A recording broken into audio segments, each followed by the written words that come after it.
Hello everybody and welcome to my Plan Attack YouTube channel. Today we are working on a floor plan submitted to me by Jessica, and she is from Washington, D.C. She just recently purchased this two-story, 1,384 square foot or 128 square meter walk-up in central Washington. Now it was built in 1900.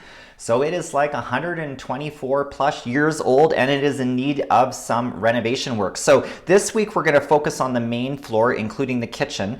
And in the next episode, we're going to work on the upper floor, which is the bathrooms and the bedrooms. So let's get started on the main floor. Let's have a look at the layout. Now, you can see from the photos that this house has a lot of great classic architectural features. However, there are some design problems, particularly with the kitchen. If you like to have people over and entertain, this is not a very good entertainer's kitchen. The dining table is kind of an obstruction to the circulation. The cooktop and the stove are right next to each other, which is a big no-no in my world. There's hardly any counter space between the cooktop and the sink, and there's generally no storage. So there are a whole bunch of issues that have to be dealt with.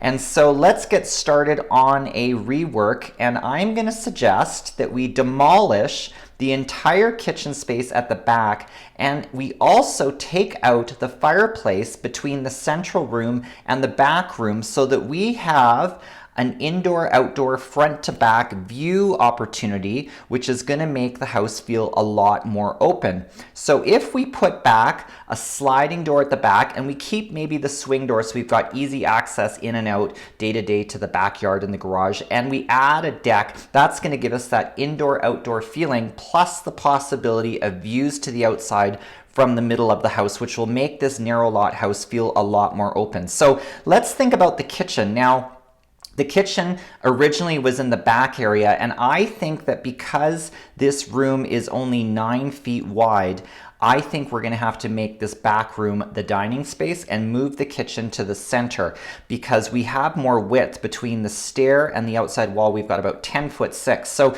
if we were to lay this out, I think the obvious thing to do is you would have a counter that is 2 feet wide that runs against the side yard all the way back. Now, interestingly enough, I did not have it go all the way to the wall here because we have this window, and this window actually drops below the height of the counter, and we cannot have the counter butting up into the window. I've left a little bit of space, and then that gives us some room, and I'm going to leave 3'6", which is my critical dimension space between the counter and the island, and I'm going to draw in an island. I'm going to do it fairly quickly here. I'm just going to block it in. We're going to finesse it in a few minutes with some appliances. So that does fit. Now we have a narrow space on the one side, maybe about 3 feet, and then we have about 3'6" between the island and the back counter. So it is tight, but it does fit. Maybe we slide the island down just a little bit just to give us that little bit of breathing room. Now,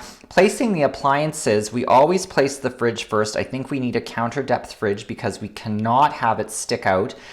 I don't think you would put the fridge on this end because it's a huge bulky thing and we don't want it to block the window. I think we would put the fridge down at this end so that it is basically tucked into the corner of this wall.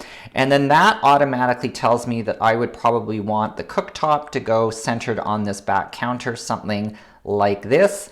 And then the dishwasher, I'm just going to try to put it at the top end on the island, and I'm going to put the sink next to it. So this is a kind of rough layout that I'm doing, and if I was to spend a little bit more time, secret time, on my own and had a proper layout, I would probably do a little bit of finessing. I would probably add a bit of a tall pantry on this side, some upper cabinets above the cooktop, and the hood fan would be part of that. And then I would draw in the drops for the dishwasher and the oven to make sure that everything fits. So this is how I think I would lay this out. Now, if I add in some furniture, I've got room for a nice round dining table in the back and a living room grouping in the front. So I would make the front the living room, and you can see Jessica sitting here using her laptop. She now has a view straight through the entire house, all the way to the backyard and out to the street, which I think is pretty cool.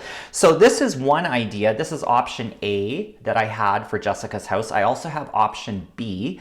I'd like you to study both floor plans and let me know which one you prefer, option A or option B. There are subtle differences between the two. And then in the next episode, part 2, we're going to be working on the upper floor and we're going to remodel the bedrooms and the bathroom.